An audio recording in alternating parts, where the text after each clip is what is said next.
Not only have I been building my own business for over 14 years as a marketing agency, I've had the opportunity to help hundreds of other businesses grow.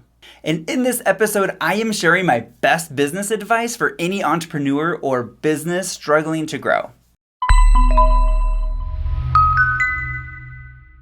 Hello and welcome back to another episode of the Liquid Digital Marketing Podcast. Today, I am sharing my business advice for any entrepreneur struggling to grow. So this is from my own learnings, like for 14 years of me learning what not to do and what to do. Also, me seeing so many different types of businesses come through our marketing agency where we've helped them grow, or seeing their struggles, seeing their limitations, seeing their successes, and seeing what is working and what doesn't. Like, I get an opportunity to see inside so many different businesses that I have a different look on things, or I get a different viewpoint than a lot of other people. So I am sharing that with you, my best business advice that I see so many entrepreneurs struggle with, things that can really elevate their business. Okay, so let's just jump into these. I have 1, 2, 3, 4, 5, 6, 7, 8 different items that we are going to cover, starting off with being patient. So if you're just starting off or you're struggling to grow, you need to know that it's not going to happen overnight. Not to say it won't, but you have to give it time. You have to give it enough time to grow. Now, there is a point when you start a business that it might make sense to stop, right? Like if you can't afford it, or it's a bad business idea and you can tell, and if it's just not growing and it's just bad things are happening or whatever, right? Maybe you have a bad business partner, or there's a million different reasons why you might want to stop your business. However, a lot of people stop because they're not patient. They are seeing growth, and growth doesn't just always happen from one week to the next, like in this upward pattern. Sometimes there's peaks and there's valleys. A lot of times there's peaks and there's valleys. So it's being patient. You might be one day away from your business exploding, but you would never know if you stopped today. You have to keep going. I've been doing this for 14 years, and it took many years before we were profitable, before I didn't go to bed sweating about how we were going to pay employees, right? Like, it's no joke. It's not easy. It's not easy, but you have to give it time and you have to be patient. And one of the number one reasons people get impatient is because they compare themselves to somebody else, right? No two businesses are the same. Nobody is working on the same ground. So if you're comparing yourself and you're not where they are, or they're having success over here and you're not, whatever, you have to stop doing that, because that is going to be the fastest way for you to just want to quit. So make your own goals and shoot for your own goals. And my advice would be to celebrate how far you've come, because as a business owner, you're never, and I'm probably jumping ahead into some other ones, but as a business owner, you're never done, right? So celebrate. We'll just stop there. We'll celebrate the wins. Be patient. Your success might be next week or next month. Maybe it's next quarter. I don't know, maybe it's next year, but you won't know that until you go through it and you do it.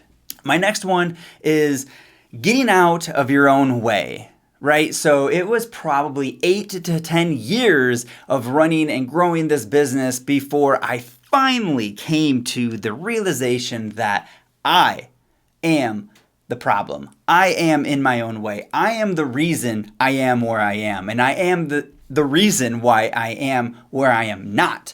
So if you are not achieving your goals, it's probably because of you, right? If you're not there yet, it's probably because of you. And it wasn't until I let my ego go and finally came to the realization that, okay, I'm the problem. I'm the one. Let's take a look. What do I need to do differently? Well, some problems I had, and this is just me, you will have your own. I had a hard time delegating work. I still do. But that was my big thing. I love what I do. I'm good at what I do. And it's hard for me to pass that off to somebody else. And I can't grow. I can't run a business. I can't do the sales. I can't do the marketing. I can't be the face of the company and do all of the work.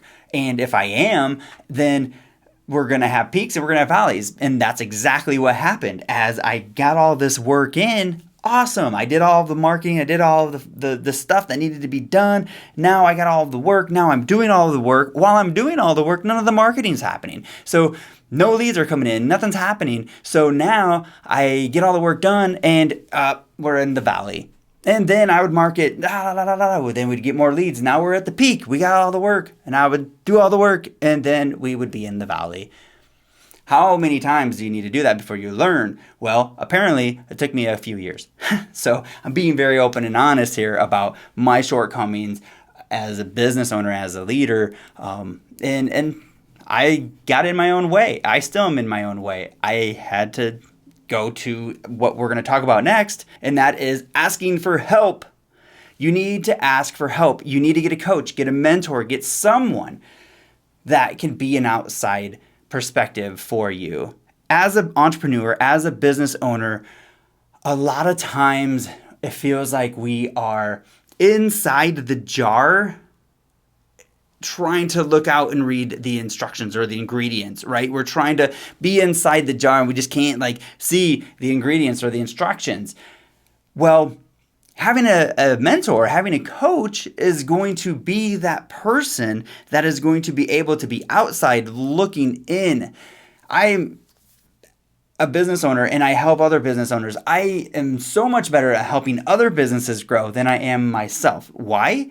Because it's natural. I'm inside looking out. I have this preconceived notion of what things should be and how things should be and how people should be and what should happen. And that's what I think. And I need someone else's perspective to say, no, that's not how it works. Or have you thought about this? All right, here's another example about this. When in apps and building software, you have to test it, right? So you can test it yourself and you go through it and you test it 100 times. Everything works. Everything's good. Now you hand it over to somebody else, and as soon as you hand it over to them, they do it a completely different way. And you're like, what? No, not like that.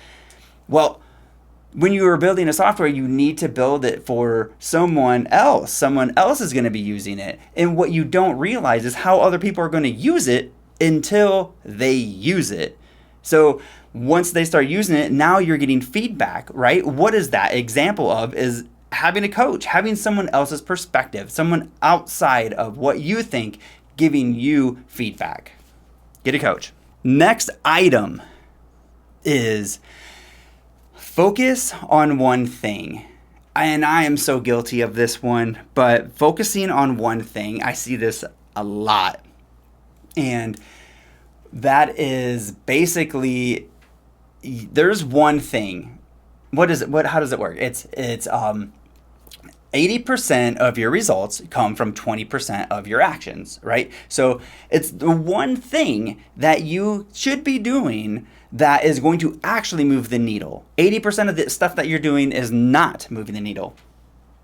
Now, I know you've heard this. We've all heard this. And, it's not anything new. But what it is realizing yourself when you're not focusing on the one thing, right? We're all going to do it. We're going to chase the other object. We're going to say, okay, we want to start this. It gets going. It gets momentum. And then it's like, okay, maybe we get a little bored with it, or it stops having the same momentum that it used to. And now we're going to kind of focus on this, or maybe, we just have multiple things we want to try to do. Well, if you chase two rabbits, you won't catch any of them. If you just chase one, you're a much better chance of catching a rabbit. So chase one thing, do one thing, and get it right before you start moving on to other things.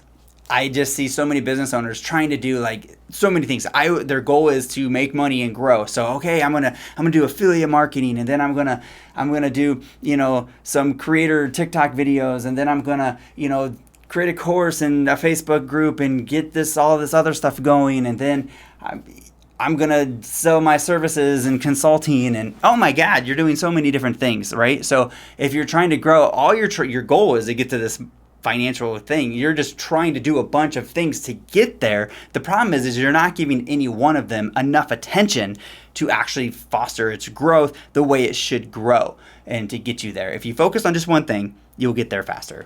All right. The next thing, and I think a lot of people struggle with this one, and that is learning how to fail. You're going to fail. So you better just learn how to fail properly.